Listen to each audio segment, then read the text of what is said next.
Chapter के start में हम किसी घर का सीन देखते हैं जहां पर एक लेडी फ्लोर पर बैठी हुई थी और उसकी हालत काफी ज्यादा खराब थी। जिस रूम में वो बैठी थी उस रूम में भी चारों तरफ चीजें बिखरी हुई थी। वो लेडी चिल्लाते हुए बोलती है, यहाँ से चले जाओ, मैंने कहा चले जाओ यहाँ से। हम देखते हैं कि उसके सामने छोटा लिंगी खड़ा था जो कि आहिस्ता से उसे मोम बोलता है। अब हमें यहाँ पर पता लगता है कि वो लेडी कोई और नहीं बल्कि लिंगी की मोम थी, जिस पर वो लेडी बोलती है, मोम तुम्हारे साथ और नहीं रह सकती, इसीलिए तुम यहाँ से चले जाओ। इतने में उस रूम में दो लोग आते हैं जिन्हें देखकर उसकी मोम बोलती है, देखो वो तुम्हें लेने आ गए हैं। और वो पर्सन भी आगे बढ़कर लिंगी के शोल्डर पर हाथ रखकर बोलता है, हमारे साथ चलो। इसकी ये बात सुनकर छोटे लिंगी को अपनी मोम की फिक्र होने लगती है कि मेरे जाने के बाद उनका क्या होगा। वो देखता है कि उसकी मोम भी आंखों में आंसू लिए उसे बाय बोल रही थी, जिसे देखकर वो काफी ज्यादा हैरान हो गया था। और वो हमें बताता है कि उस टाइम मुझे ये पता लग चुका था कि मैं अपनी मोम को बिना किसी हेल्प के छोड़ने वाला हूँ। एक टाइम था कि जब मेरी मदर काफी ज्यादा ब्यूटीफुल थी और अब इलनेस की वजह से वो वैसी नहीं रही। उनकी लाइफ के लास्ट मोमेंट इस बदबूदार रूम में गुजरे।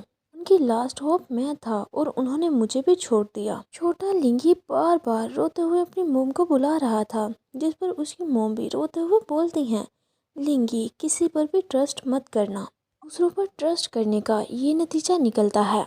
और इसी वजह से मैं दूसरों पर ट्रस्ट नहीं कर पाता और काफी देर तक मैं अकेला रहा हूँ। हम छोटे लिंगी को देखते हैं जिसे कि वो पर्सन कहीं ले जा रहा था, जिसे देखते हुए आसपास के लोग बातें करने लगते हैं, क्या ये अपनी फैमिली का सबसे छोटा बेटा है? मैंने सुना है कि इसकी मदर ड्रग एडिक्टेड है और अब वो ठीक भी नहीं हो सकती और वो जगह जगह जाकर अपने ड्रग्स के लिए दूसरों से पैसे मांगती हैं। मुझे इस बच्चे पर तरस आ रहा है। और इसके अलावा इसके फादर काफी देर पहले एक एक्सीडेंट में मर चुके हैं। अब इसकी मदर के साथ ये सब कुछ हो गया, ये अपनी फैमिली में अकेला बचा है। इसके रिलेटिव्स भी इसे अपने पास रखना नहीं चाहते। अब इसके साथ क्या होगा? और भी ऐसी बहुत सी बातें बोलते हैं जिन्हें सुनकर छोटे लिंगी को काफी बुरा लगता है और वो अपने दोनों हाथों को अपने एड्स पर रखकर उनकी बातों को ना सुनने का ट्राई करता है। वो पर्सन लिंगी को एक ऑर्फनेज में ले गया था जहाँ पर वो बोलता है, अब के बाद से तुम्हें यहीं पर रहना है, अगर तुम लकी हुए तो कोई ना कोई तुम्हें अडॉप्ट कर लेगा। जिस पर लिंगी पूछता है, तो क्या मेरी मदर मर जाएंगी? इसे सुनकर वो पर्सन थोड़ा चौंक जाता है और वो फिर लिंगी के सर पर हाथ रखते हुए बोलता है, लिंगी आज के बाद से तुम्हें अकेला ही रहना है, चाहे कोई भी तुम्हारी साइड पर ना हो, मगर फिर भी तुम्हें सरवाइव करना होगा। ये रास्ता बहुत लंबा है, एक दिन आएगा जब तुम अकेले नहीं रहोगे। जिसकी ये बात सुनकर लिंगी बुरी तरह से रोने लगा था। और प्रेजेंट में हम देखते हैं कि लिंगी ये सब कुछ अपने ड्रीम में देख रहा था। वो उठने के बाद अपने सर पर हाथ रख लेता है और सोचता है, मैं ऐसी चीज़ों के बारे में क्यों सोच रहा हूँ जिन्हें मैं याद ही नहीं करना चाहता। इतने में जब वो ठीक से अपनी आइज को ओपन करता है तो वो देखता है कि मुआन उसके सामने था। वो स्माइल करते हुए लिंगी से पूछता है, क्या तुम उठ गए? जिसे अपने सामने देखकर लिंगी को काफी अच्छा लगता है और वो सोचता है, और अब मैं और ज्यादा अकेला नहीं रहूंगा। फिर वो उठकर मुआन के पास जाता है और पूछता है कि तुम क्या कर रहे हो? हम देखते हैं कि मुआन कुकिंग करने का ट्राई कर रहा था और उसने सब कुछ जला दिया था। जिस पर मुआन बुरी तरह से कफ करते हुए बोलता है, मैं खाना बना रहा हूँ और कपल्स को एक साथ खाना बनाना चाहिए, ये जरूरी है। मुझे नहीं पता कि ये सब कुछ कैसे हो गया, मगर सारा खाना तो जल चुका है। जिसकी ऐसी हरकतों को देखकर लिंगी स्माइल करने लगा था और आगे बढ़कर बोलता है, लो मुझे करने दो, वरना दूसरे ये सोचेंगे कि तुम केमिस्ट्री का कोई एक्सपेरिमेंट कर रहे हो। वो उसके हाथ से नाइफ को लेते हुए बोलता है, जब कपल खाना बनाते हैं तो वो एक दूसरे के साथ कोऑपरेट करते हैं, तो तुमने मुझे क्यों नहीं बुलाया? इस पर मुआन रिप्लाई करता है, मैंने सोचा कि तुम्हें कुछ देर और सोने देना चाहिए और मैं तुम्हें सरप्राइज देना चाहता था, मगर मुझे क्या पता था कि सब कुछ मेस्ड अप हो जाएगा। जिस पर लिंगी काफ़ी प्यार से उसे बैक हग करके बोलता है, तुम बहुत ज़्यादा सिली हो, तुम हमेशा ही मेरे बारे में सोचते हो और मेरे साथ काफ़ी काइंड भी हो। मैं हर दफ़ा ही तुम पर रिलाई करने लगा हूँ, अब मैं भी तुम्हें चाहने लगा हूँ, इसीलिए तुम्हें मेरी रिस्पॉन्सिबिलिटी लेनी होगी और हमेशा मेरे साथ रहना होगा। जिस पर मुआन अपने फेस को उसकी तरफ टर्न करके बोलता है, अगर ऐसा है तो ये सब कुछ तुम्हारी परफॉर्मेंस पर डिपेंड करता है। मैं एक सेलिब्रिटी हूँ और शायद एक दिन मैं तुम्हारी साइड पर ना रहूँ, जिस पर लिंगी बोलता है, हाँ तुम बहुत ज़्यादा गुड लुकिंग और शाइनिंग हो, तुम मुझे एक दिन पीछे छोड़ सकते हो। मगर ये बोलते हुए वो काफ़ी ज़्यादा सैड फील कर रहा था और सोचता है, क्या दोबारा से मैं अकेला रह जाऊंगा। इसके बाद मुआन दोबारा से वेजिटेबल्स को प्रिपेयर करने लगा था, जिस पर लिंगी उसे बैक हग करके ही खड़ा हुआ था और बोलता है, कभी कभी मुझे ये लगता है कि तुम मुझसे डरने लगोगे। जिस पर लिंगी बोलता है, मगर तुम बिल्कुल भी स्केरी नहीं हो, मगर मेरी सोल स्केरी है। जिस पर मुआन स्माइल करते हुए रिप्लाई करता है, क्या सच में? तो मुझे दिखाओ तुम कितने ज़्यादा स्केरी हो। जिसकी ये बात सुनकर लिंगी उसके फेस को पकड़कर अपनी तरफ करता है और उसके क्लोज आने लगा था। जिस पर मुआन जल्दी से पीछे हटता है और चौंक कर बोलता है, तुम ये क्या कर रहे हो। जिसके ऐसे रिएक्शन को देखकर लिंगी स्माइल करने लगता है और बोलता है, देखा ना, तुम अभी अभी डर गए हो। जिसे सुनकर मुआन काफ़ी ज़्यादा ब्लश करने लगा था और वो फिर खुद से ही आगे बढ़कर लिंगी को किस कर लेता है। एक छोटू सा किस करने के बाद जब मुआन पीछे हटता है तो लिंगी उसे पूछता है, बस यही। ये बोलकर वो जल्दी से उसके ऊपर झपट पड़ता है, जिसके ऐसा करने पर मुआन चिल्लाने लगा था। वो दोनों फ्लोर पर लेटे थे और लिंगी मुआन को किस कर रहा था और ये किस काफ़ी ज़्यादा डीप थी। लिंगी कंटिन्यूसली उसे किस किए ही जा रहा था, जिस पर मुआन फोर्सफुली उसे खुद से दूर करता है और सोचता है। जिसके ऐसा करने पर लिंगी को बुरा लगता है और वो उसकी तरफ देखने लगा था, मगर मुआन तो मन में सोच रहा था, अगर ऐसा ही चलता रहा तो काफ़ी बुरा होगा। हम दोनों एडल्ट्स हैं और क्या होगा कि अगर चीज़ें हमारे कंट्रोल से बाहर निकल गई। इसके बाद वो ऑकवर्डनेस को थोड़ा दूर करने के लिए बोलता है, क्या तुम अभी भी कुकिंग करोगे या नहीं। जिस पर लिंगी भी क्यूट वे में स्माइल करके ओके बोल देता है। हम दोबारा से मुआन को रूफटॉप पर खड़ा देखते हैं, जहाँ पर वो सोच रहा था, आज बहुत ज़्यादा गर्मी है, इतनी गर्मी क्यों है। क्या ऐसी स्ट्रेंज चीज़ों की वजह से मुझे लिंगी को ब्लेम करना चाहिए। रिसेंटली जब भी मैं उसके साथ होता हूँ तो मैं किसी भी और चीज़ के बारे में नहीं सोच पाता। शायद मैं सच में पूरी तरह से उस इंसिडेंट को भूल चुका हूँ। इसके बाद हम 3 साल पहले का सीन देखते हैं, जहाँ पर बोयू अभी भी स्कूल में था। वो स्माइल करते हुए बोयू से बातें कर रहा था, जिसे देखकर दो लेडीज बोलती हैं, ये दोनों तो एक साथ चिपके रहते हैं। इसके बाद वो लेडी आगे जाकर एक पर्सन से बोलती है, ऐसा लगता है कि ये दोनों रिलेशनशिप में हैं, ये एक साथ अच्छे लगते हैं। जिस पर वो पर्सन काफ़ी ज़्यादा चिढ़ जाता है और गुस्से से बोलता है, तुम ये क्या बोल रही हो। बोयो एक स्ट्रेट गाय है, वो बिल्कुल स्ट्रेट फॉरवर्ड है, ऐसा नहीं हो सकता जब तक मुआन खुद उसे सिड्यूस ना करे। और वो जल्दी से उन दोनों की पिक्चर लेने लगता है और बोलता है, मैं ये पिक्चर बोयो के फादर को दिखाऊंगा। इसके ऐसा करने पर वो लेडी जल्दी से उसे रोकने लगती है और बोलती है, नहीं ऐसा मत करो, उनकी खुशियों को बर्बाद मत करो। जिस पर वो पर्सन गुस्से से बोलता है, नॉनसेंस बातें करना बंद कर दो, ये कभी भी एक साथ नहीं हो सकते, चलो बेट लगाते हैं। जिस पर वो लेडी भी बोल देती है, तो ठीक है बेट लगाते हैं। हम उन दोनों को एक साथ खड़ा बातें करते हुए देखते हैं, जहाँ पर बोयू पूछता है, आज का तुम्हारा एग्जाम कैसा रहा। जिस पर मुआन रिप्लाई करता है, इतना भी बुरा नहीं था, तुमने मुझे ट्विटर किया उसके लिए तुम्हारा शुक्रिया। क्वेश्चंस इतने ज़्यादा डिफिकल्ट नहीं थे, मगर तुम्हें ही क्लास में फर्स्ट आना चाहिए। जिस पर बोयो रिप्लाई करता है, टॉप ग्रेड लेना बुरी बात नहीं है, लेकिन लास्ट टाइम जब मेरे ग्रेड्स अच्छे नहीं आए थे तो मेरे फादर ने मुझे काफ़ी डांटा था। जिस पर मुआन बोलता है, एग्जैक्टली तुम्हारे फादर तुम्हें कितना बेटर बनाना चाहते हैं, तुम कोई सुपरमैन थोड़ी हो। जिस पर बॉयो रिप्लाई करता है, अगर मैं सुपरमैन भी होता तो तब भी मैं थक जाता। एनीवे, मुझे अकेले बड़ा करना और एक कंपनी को चलाना उनके लिए भी आसान नहीं था, उन पर काफ़ी ज़्यादा प्रेशर था, इसीलिए मुझे भी उन्हें समझना चाहिए। और वो मुआन की चिक्स को पिंच करते हुए बोलता है, मगर फिर भी मेरे साथ बातें करने के लिए तुम्हारा काफ़ी ज़्यादा शुक्रिया, तुम्हारे साथ होने से मैं काफ़ी रिलैक्स फील करता हूँ, अगर तुम ना होते तो काफ़ी देर पहले ही मैं बोर होने की वजह से मर जाता। इसके ऐसा करने पर मुआन काफ़ी ज़्यादा ब्लश करने लगा था और हैरान होते हुए उसकी तरफ देख रहा था। और जब वो वापस जा रहा था तब भी वो बोयू के ख्यालों में ही खोया हुआ था। वो अपने फेस को टच करते हुए सोचता है, उसने अभी अभी मुझे टच किया, ऐसा लगता है कि उसे मुझे टच करना बुरा नहीं लगता। उसके ऐसे बिहेवियर से लगता तो नहीं कि वो एक स्ट्रेट गाय है। अगर मैं ठीक से सोचूं तो वो मुझे दूसरों से डिफरेंट ट्रीट करता है। उसने सिर्फ मुझे ही पढ़ाया है और मेरे साथ बातें भी करता है। क्या ऐसा इस वजह से है कि वो मुझे लाइक करता है? ये सब सोचते हुए वो काफी ज्यादा ब्लश कर रहा था और सोचता है हमारी ग्रेजुएशन कंप्लीट होने वाली है, शायद ये मेरा लास्ट चांस होगा, इसीलिए मुझे उसे कन्फेस कर देना चाहिए। और हमें बताता है तो इस तरह से मैंने एक ऐसा डिसीजन लिया जिसकी वजह से मैं आज तक रिग्रेट फील करता हूँ। ये सब सोचते हुए वो बोयू को मैसेज कर देता है कि क्या तुम मुझे मिलने आ सकते हो, मुझे तुम्हें कुछ बताना है। दूसरी तरफ हम बोयू को देखते हैं जो कि उसके मैसेज को पढ़ने के बाद अपने फादर से बोलता है, डैड मुझे कोई काम है, मैं बाहर जा रहा हूँ। जिस पर उसका डैड पूछता है, तुमने अभी तक अपने प्रैक्टिस क्वेश्चन को कंप्लीट क्यों नहीं किया। जिस पर बोयू रिप्लाई करता है, मैं उन्हें बाद में कंप्लीट कर लूँगा।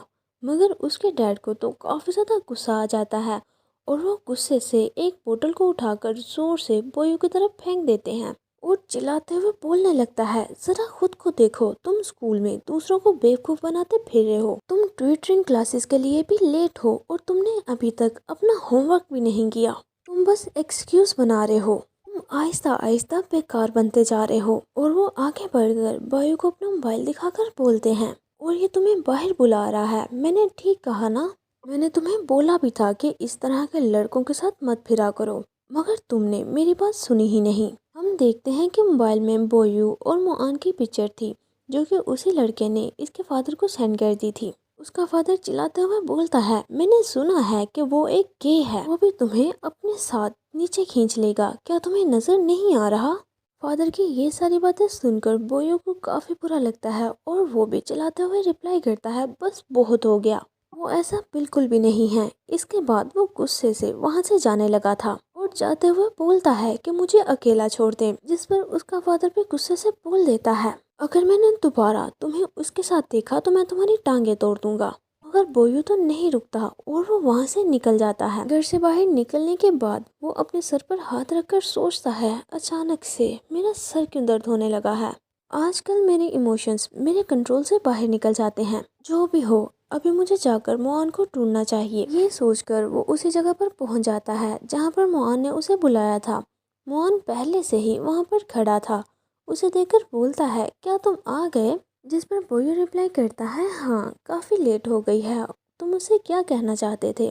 मोआन उसके क्लोज जाता है और वो मन में बार बार खुद को शांत कर रहा था और फिर बोलता है, एक्चुअली हमें फ्रेंड बने अभी एक ही सेमेस्टर गुजरा है, मैं तुम्हें काफ़ी देर से नोटिस करता था क्योंकि तुम सच में आउटस्टैंडिंग थे। क्या तुम्हें याद है जब सेकंड ग्रेड में बास्केटबॉल को क्लीन करने में तुमने मेरी हेल्प की थी, तभी से मैं तुम्हें नोटिस करने लगा था। ग्रेजुएशन कंप्लीट होने के बाद मैं कोई भी रिग्रेट्स नहीं रखना चाहता, इसीलिए मैं अभी तुमसे मिलने आया हूँ। जिसके ऐसे बातों को घुमाने की वजह से बोयू थोड़ा हैरान हो गया था और उससे पूछता है, तो तुम कहना क्या चाहते हो। जिस पर मोहन मन में खुद को मोटिवेट करते हुए बोलता है, अब बोल दो, अगर तुमने अभी नहीं बोला तो तुम्हें दोबारा कभी भी चांस नहीं मिलेगा। ये सोचकर वो ब्लश करते हुए बोलता है कि मैं, इतने में हम बोयू के फादर को देखते हैं जो कि बोयू के पीछे ही आ गया था और उसे ढूंढ रहा था। यहाँ मोआन बोलता है, क्या तुम जानते हो कि सेम सेक्स के पर्सन भी एक दूसरे के साथ फीलिंग्स रख सकते हैं। मैं तुम्हें लाइक करता हूँ।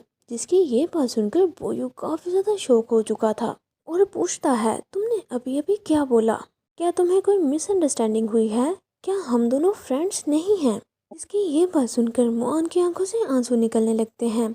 इतने में बोयू बोलता है, मुझे लगा था कि वो मजाक कर रहे हैं, मगर मैंने ये कभी नहीं सोचा था कि तुम सच में गे हो। वो अपने सर पर हाथ रखकर अपने फादर की बातों को याद करने लगता है जब वो बोल रहे थे कि मैंने तुम्हारी क्लासमेट से सुना है कि वो एक गे है, अगर मैंने दोबारा से तुम्हें उसके साथ देखा तो मैं तुम्हारी टांगे तोड़ दूंगा। सब बातों को याद करते हुए बोयू की हालत काफी ज्यादा खराब होने लगी थी और शायद उसे पैनिक अटैक आने लगा था और वो बोलता है, नहीं मुझे माफ करना। ये बोलकर वो जल्दी से वहां से भागने लगा था और रोड पर बिना कुछ देखे भाग रहा था। जिस पर मोहन उसके पीछे जाने लगता है और उसे रोकने का ट्राई करता है, मगर बोयू तो बोल रहा था कि नहीं ऐसा नहीं हो सकता। इतने में एक ट्रक बोयू को हिट कर देता है। हिट होने के बाद बोयू रोड पर गिर चुका था और उसकी पूरी बॉडी से ब्लड निकल रहा था। उसे इस हालत में देखकर तो मोहन के पैरों के नीचे से जमीन खिसक जाती है और वो वहीं पर बैठ चुका था और वो रोते हुए बार बार बोयू को बुला रहा था। इतने में उसके फादर ने भी उन्हें देख लिया था और वो भागते हुए बोयू के पास आता है। वो अपने बेटे की ऐसी हालत को देखकर बुरी तरह से रोने लगा था। प्रेजेंट में हम देखते हैं कि वो अपनी और बोयो की पिक्चर को देख रहा था, जिसे देखकर वो काफी ज्यादा सैड फील कर रहा था। ये पर्सन कोई और नहीं बल्कि वही था जिसने कि लिंगी को मिशन दिया था। वो इस वक्त काफी ज्यादा सैड था और पागलों की तरह चीजें तोड़ रहा था। इतने में उसकी असिस्टेंट और एक पर्सन उसके रूम के पास आकर रुक जाते हैं। वो पर्सन बोलता है कि अंदर मत जाओ, अभी वो काफी ज्यादा गुस्से में है। इसकी ये बात सुनकर बोयो का फादर बोलता है, कौन है, अंदर आओ। जिस पर वो दोनों रूम के अंदर चले जाते हैं। असिस्टेंट बोलती है, मिस्टर वैंग, लास्ट टाइम हमने चैन लिंगी का पीछा किया था और हमें पता लगा कि वो किसी को डेट कर रहा है, मगर इस बारे में उसने हमें रिपोर्ट नहीं किया है। जिस पर बोयो का फादर क्रीपी वे में स्माइल करते हुए बोलता है, क्या तुम ये कहना चाह रही हो कि वो मुझे धोखा दे रहा है? अगर ऐसा है तो फिर उन दोनों को एक साथ ही मरना चाहिए। वो मोआन को मारने के साथ साथ लिंगी को मारने का भी प्लान करने लगा था। असिस्टेंट के जाने के बाद वो दोबारा से उस पिक्चर को देखते हुए बोलता है, बेटे तुम्हें मेरी बात सुननी चाहिए थी और उस रात तुम्हें घर पर रहना चाहिए था और ना ही तुम्हें इतनी जल्दी इस दुनिया को छोड़कर जाना चाहिए था। अब तुम जा चुके हो और मोआन एक कंफर्टेबल लाइफ गुजार रहा है।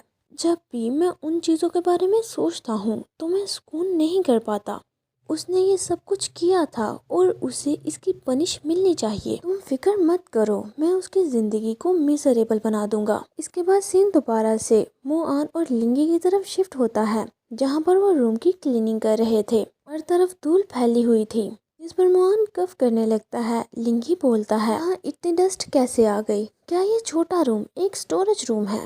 इस पर मोआन रिप्लाई करता है, ये सारा रूम मेरी पुरानी चीजों से भरा हुआ है, जिसे मैंने काफी देर से क्लीन नहीं किया। लिंगी रूम में आगे पीछे देखने लगा था और वहाँ पड़े सॉफ्ट टॉयज को देखकर पूछता है, ये अगली चीजें क्या हैं? जिस पर मोहन जल्दी से उसके पास आकर उन टॉयज को पकड़ लेता है और उसे बताने लगता है कि ये सब मैंने खुद बनाए हैं। क्या तुम्हें ऐसा नहीं लगता कि अगली होने की वजह से ये काफी ज्यादा क्यूट लगते हैं? क्या तुम्हें भी इनमें से एक चाहिए? वो काफी ज्यादा एक्साइटेड होते हुए उसे ये सब कुछ बता रहा था, जिस पर लिंगी का मुंह तो देखने वाला था और वो मुंह बनाते हुए बोलता है, मुझे ये पसंद नहीं। जिसकी ये बात सुनकर मोआन क्यूट वे में मुंह बनाने लगता है। गाइस देखें तो मोआन कितना ज्यादा क्यूट लग रहा है। इसके ऐसे मुंह बनाने की वजह से लिंगी को वो काफी क्यूट लगता है और वो ब्लश करने लगा था। इसके बाद वो जल्दी से आगे बढ़कर एक टॉय को पकड़ लेता है और बोलता है, मुझे ये लेना है। जिस पर मोआन स्माइल करते हुए उसे वो टॉय पकड़ा देता है। इतने में लिंगी की नज़र एक बॉक्स पर पड़ती है। जब वो उस बॉक्स को खोलकर देखता है तो उसे अंदर से एक स्कार्फ मिलता है। तो उसे काफ़ी अच्छा लगा था। उसे देखते हुए वो बोलता है, फाइनली मुझे कुछ तो अच्छा मिला। इस पर मोआन बताता है, एक्चुअली ये भी मैंने खुद बनाया है, मैं इसे किसी को देना चाहता था। इस पर लिंगी पूछता है, तो तुमने ये दिया क्यों नहीं? जिस पर मोआन सोचने लगता है कि अब मैं इसे क्या बताऊं। एक्चुअली ये स्कार्फ उसने बोयो के लिए बनाया था। जब उसने बोयो को दिया तो उसने लेने से मना कर दिया। उसे लगता था कि ब्रदर्स का एक दूसरे को ऐसी चीजें देना स्ट्रेंज है। मोहन सोचता है, मगर मैं इसे बोयो के बारे में नहीं बताना चाहता।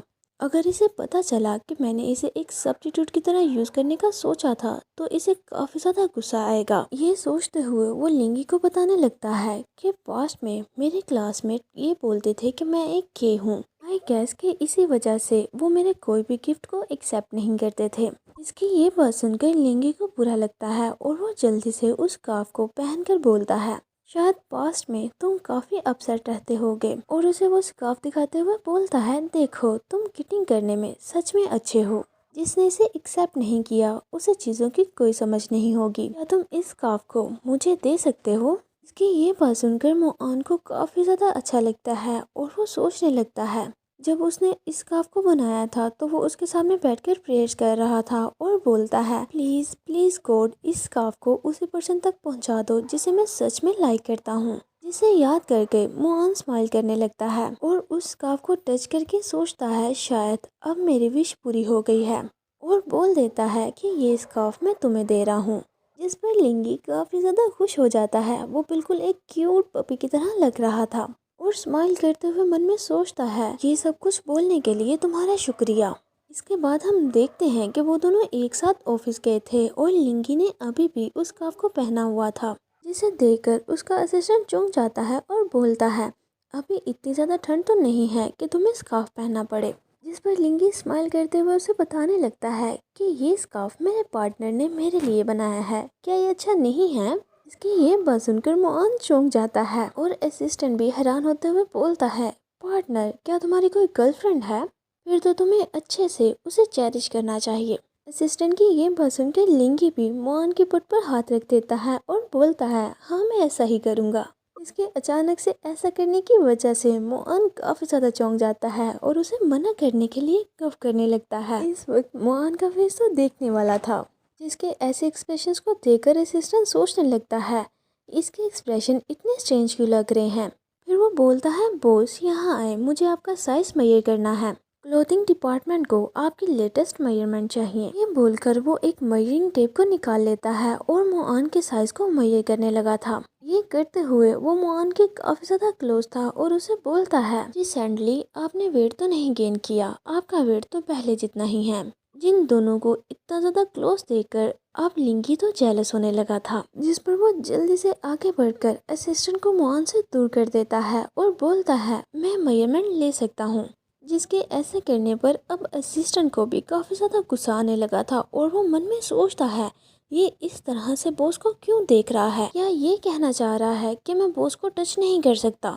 इसने अभी अभी ये बोला था कि इसकी एक गर्लफ्रेंड है और ये बॉस के साथ भी इतना टची हो रहा है। हम देखते हैं कि मोअन के एक हाथ को असिस्टेंट ने पकड़ रखा था और एक को लिंगी ने, और वो दोनों ही मोअन को अपनी तरफ खींच रहे थे। असिस्टेंट बोलता है, क्या तुम मेजरमेंट ले भी सकते हो? मैं अकेला ही इसकी मेजरमेंट्स ले सकता हूँ। जिस पर लिंगी बोलता है, वेस्ट मेजर करना कौन सा मुश्किल काम है, कोई भी ये कर सकता है। जिस पर मोअन बोलता है, तुम दोनों काम के लिए एक दूसरे के साथ compete क्यों कर रहे हो? जिस पर असिस्टेंट साय करके इमोशनल सा फेस बना लेता है और आंखों में आंसू लिए बोलता है, बॉस क्या आपने देखा, ये मेरे जॉब चुराने की कोशिश कर रहा है। जिसके ऐसे फेस को देखकर मोअन थोड़ा चौंक जाता है और वो समझ नहीं पाता कि ये क्यों कर रहा है। असिस्टेंट जब ये देखता है कि मोअन उसकी बातों में आ चुका है, तो वो क्रीपी वे में स्माइल करते हुए मन में सोचने लगता है, आप मेरी तरफ ऐसे क्यों देख रहे हैं? मैं तो बस आपकी तरह दिखने का ट्राई कर रहा हूँ। खुद को ब्यूटीफुल प्रिटेंड करना ये तो काफ़ी सिंपल है, हर कोई ये कर सकता है। जिस पर मोअन बोलता है, वेल तो तुम ही ये करोगे, आफ्टर ऑल ये तुम्हारी जॉब है। जिस पर असिस्टेंट स्माइल करते हुए उसे थैंक्स बोलता है। बॉस चलें दोबारा से मेजर करते हैं। जिनको इस तरह से वहाँ से जाता देखकर लिंगी को काफी ज्यादा गुस्सा आता है, मगर वो दोनों तो उसे इग्नोर करके वहाँ से जा चुके थे और वो बेचारा अकेला वहीं पर खड़ा था। इसके बाद हम उन दोनों को डिनर करता देखते हैं, जहाँ पर लिंगी मोयू से पूछता है, क्या तुम दोनों काफी ज्यादा क्लोज हो? जिस पर मोयू बोलता है, हाँ तुमने ठीक कहा, वो काफ़ी देर से मेरे साथ है। वैसे तुमने ये क्यों पूछा है? जिस पर लिंगी सीरियस फेस के साथ बोलता है, तुम्हें सिर्फ मेरे साथ ही अच्छे से बिहेव करना चाहिए, मगर तुम तो दूसरों के साथ भी काफ़ी काइंड हो। तुम्हारे ऐसा करने से मुझे ये फील होता है। वो ये बोल ही रहा था कि इतने में असिस्टेंट भी उनके पास आ जाता है और वो स्माइल करते हुए बोलता है, क्या कोइंसिडेंस है, तुम लोग भी यहाँ पर खाना खा रहे हो? अगर तुम्हें बुरा ना लगे तो क्या मैं भी यहाँ बैठ सकता हूँ? और मन में सोचता है, इसकी एक गर्लफ्रेंड है, मगर फिर भी ये बॉस को हिट करने का क्यों ट्राई कर रहा है? मैं भी देखता हूँ कि ये ऐसा कैसे करता है। जिस पर मोअन बोलता है, ठीक है, मगर लिंगी जल्दी से अपने आर्म्स को फोल्ड करके बोलता है, बिल्कुल भी नहीं, हमें ये आदत नहीं कि हम 3 लोगों के साथ मिलकर खाना खाएं। जिस पर उसका असिस्टेंट दोबारा से इमोशनल फेस बनाकर मोअन से बोलता है, बॉस क्या सच में यही बात है? उसे ये अच्छी तरह से पता है कि इमोशनल करके वो मोअन से कुछ भी करवा सकता है। जिसके ऐसा करने पर मोअन थोड़ा चौंक गया था और वो घबराते हुए बोल देता है, नहीं नहीं ऐसा बिल्कुल भी नहीं है, हम एक साथ खाना खा सकते हैं। लिंगी भी असिस्टेंट को ऐसा करते देख रहा था और वो भी काफी ज्यादा चौंक चुका था। वो सोचता है कि ये बच्चा इतना क्रीपी कब हो गया। इतने में असिस्टेंट जल्दी से मोअन के पास आकर बैठ जाता है। वो इस वक्त मोअन के काफी ज्यादा क्लोज था। जिस पर लिंगी उससे बोलता है, तुम ये क्या कर रहे हो?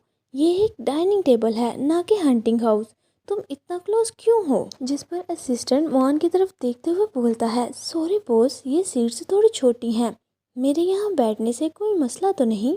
जिस पर मुआन भी बोल देता है कि इट्स ओके, जिस पर असिस्टेंट काफी ज्यादा एक्साइटेड होते हुए लिंगी को मिडिल फिंगर दिखाकर बोलता है, तुमने देखा कि अभी अभी बॉस ने ये बोला कि इट्स ओके, जिसके ऐसा करने पर अब लिंगी काफी ज्यादा सीरियस हो चुका था।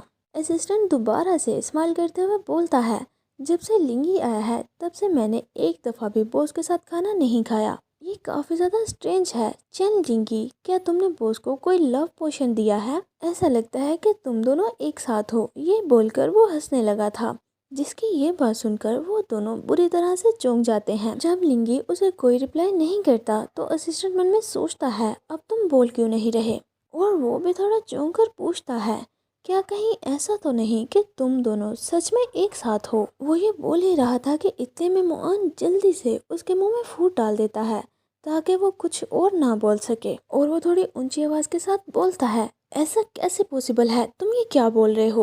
मैं तुम्हारे साथ भी तो काफी अच्छा हूँ ना, चलो ये खा लो अब। फिर उसे एक डिश पकड़ाकर बोलता है, तुम ये और खाओ। जिसके ऐसा करने पर असिस्टेंट को काफी अच्छा लगता है और वो ब्लश करते हुए उससे वो डिश पकड़ लेता है। इस सीन को देखकर तो लिंगी काफी ज्यादा जेलस हो चुका था। उसने अपने हाथ में जो कैन पकड़ रखा था वो गुस्से से उस कैन को मरोड़ देता है। असिस्टेंट बाज आने की बजाय एक हैंकी लेकर स्माइल करते हुए मुआन के फेस को साफ करने लगा था, जिसके ऐसे करने पर मुआन चौंक कर उसकी तरफ देख रहा था। इतने में लिंगी जोर से टेबल पर हाथ मारकर खड़ा हो जाता है, जिसके ऐसा करने पर उन दोनों का ध्यान उसकी तरफ जाता है। मुआन लिंगी को गुस्से में देखकर चौंक जाता है, मगर लिंगी उन्हें गुस्सा दिखाने की बजाय नॉर्मल टोन के साथ बोलता है, सब कुछ ठीक है, बस मुझे थोड़ा अच्छा फील नहीं हो रहा, तुम लोग कंटिन्यू करो, मैं जा रहा हूँ। ये बोलकर वो वहाँ से जाने लगता है, जिस पर मुआन भी जल्दी से उड़कर उसके पीछे आता है और उसे रोक लेता है। जिस पर लिंगी उसे देखकर नॉर्मल टोन के साथ पूछता है, तुम भी बाहर क्यों आ गए? जिस पर मुआन बोलता है, मैं तुम्हारे लिए थोड़ा वरीड था, इसीलिए मैंने उसे बोला कि वो अकेले ही खाना खा ले। क्या तुम गुस्सा हो? तुम ऐसा मत करो, उसे गर्ल्स पसंद है। जिस पर लिंगी बोलता है, तो क्या मैं उसे ये सब कुछ नहीं बता सकता? जिस पर मुआन थोड़ा सैड होते हुए उसे बताता है कि एक्चुअली वो तुम पर शक करता है, एक्चुअली वो मेरे बारे में थोड़ी ज्यादा ही फिक्र करता है कि तुम मुझे कहीं हार्म ना पहुंचाओ। जिस पर लिंगी बोलता है, तो तुम्हें ये लगता है कि मुझे इस चीज की परवाह है? तुम तो ग्रेट हो, तुम सबकी केयर करते हो। और उसे पूछता है, क्या तुम्हारे लिए मैं स्पेशल हूँ? जिस पर मोहन काफी ज्यादा चौंक जाता है और उससे बोलता है, क्या तुम ऐसा सोच भी कैसे सकते हो? जिस पर लिंगी वहाँ से जाने लगता है और जाते हुए बोलता है, कोई बात नहीं, मैं बस अचानक से कंप्लेन करने लगा था। मोहन भी उसे फॉलो करते हुए उसके पीछे पीछे ही चल रहा था। इसी तरह से वो दोनों घर पहुंच जाते हैं। मोहन सोचता है, अब मैं क्या करूं? क्या ये अभी भी गुस्सा है? एटमॉस्फेयर तो काफी कोल्ड लग रहा है, क्या मुझे कुछ बोलना चाहिए? ये सोचकर वो बोलता है, मैंने लास्ट टाइम स्टोरेज रूम को क्लीन नहीं किया था, क्या तुम वहाँ सोने वाले हो? सोफे पर सोना काफी अनकंफर्टेबल है। वो ये बोल रहा था, मगर लिंगी तो जाकर उस रूम का डोर ओपन करके बोलता है, इट्स ओके। जिसके इस रिप्लाई पर लिंगी को काफी बुरा लगता है और वो मन में सोचता है, एटमॉस्फेयर तो बिल्कुल भी चेंज नहीं हुआ। और अब उसने अपने सर पर हाथ रख लिया था और सोचने लगता है कि मैं क्या करूं? क्या उसकी नज़रों में मैं हर किसी के साथ अच्छा हूं? वैसे ये सच भी है कि मैं दूसरों के साथ पोलाइट रहता हूँ, मैं चैनलिंग के साथ काफ़ी सिंसेर हूँ, मगर मैं ये नहीं जानता कि उसे कैसे समझाऊं। और हम देखते हैं कि जब लैंगी उस रूम में एंटर होता है तो उसे टेबल पर एक इन्वेलप नजर आता है, जिसे देखकर वो सोचता है, ये क्या है, और आगे बढ़कर उस इन्वेलप को उठा लेता है। रूम के बाहर लिंगी डोर के पास खड़ा सोच रहा था, एनीवे मेरी गलती थी, इसी वजह से मुझे पहले उसे माफी मांगनी चाहिए। ये सोचकर वो लिंगी को बुलाते हुए रूम के डोर को ओपन करके अंदर जाता है और अंदर का सीन देखकर वो काफी ज्यादा चौंक जाता है और सोचने लगता है, ओह नो, जब मैं रूम को क्लीन कर रहा था तो इस लेटर को मैं कैसे भूल गया। हम देखते हैं कि लिंगी वो लेटर पढ़ रहा था। वो मोहन से पूछता है कि ये कौन है, और वो गुस्से से मोहन की तरफ देखते हुए पूछता है, ये बोयू कौन है? वो लेटर लिंगी ने बोयू के लिए लिखा था कि मैंने किसी को इतना ज़्यादा लाइक नहीं किया, आहिस्ता आहिस्ता मैं तुमसे और भी ज़्यादा अट्रैक्ट होते जा रहा हूँ। जब भी मैं तुम्हें देखता हूँ तो मेरी हार्ट बीट काफ़ी ज़्यादा बढ़ जाती है। मैं डरता हूँ कि जब तुम्हें मेरे इस सीक्रेट के बारे में पता चलेगा तो क्या होगा। मगर फिर भी मैं हमेशा तुम्हारी साइड पर ही रहना चाहता हूँ। शायद मेरे पास ये लेटर देने की हिम्मत नहीं है, मगर फिर भी मैं इसे अपनी पुरानी यादों के तौर पर संभाल कर रखूंगा। इतना रोमांटिक लेटर पढ़ने के बाद तो कोई भी बॉयफ्रेंड जेलस हो जाएगा, और वो यूँ तो ऑलरेडी काफी ज्यादा पॉसेसिव है। वो ये चाहता है कि मुआन सिर्फ और सिर्फ उसकी केयर करे और बस उसके साथ रहे, उसे कभी भी अकेला ना छोड़े। उसे तो ये भी बर्दाश्त नहीं हो रहा कि मुआन उसके अलावा किसी और की केयर कर रहा है। अब देखना ये है कि वो ये लेटर पढ़ने के बाद क्या रिएक्ट करता है। गाइस जल्दी जल्दी से कमेंट्स बॉक्स में बताएं कि वो उसे छोड़कर चला जाएगा या उसकी पूरी बात आराम से सुनेगा और उसे अंडरस्टैंड करेगा। अगर आपने वीडियो को यहाँ तक देखा है तो जल्दी जल्दी से मेरे चैनल को सब्सक्राइब भी कर लें, ताकि नेक्स्ट आने वाली वीडियोस आप सबसे पहले देख सकें। तो चलिए मिलते हैं आपसे नेक्स्ट वीडियो में, तब तक के लिए take care and bye bye.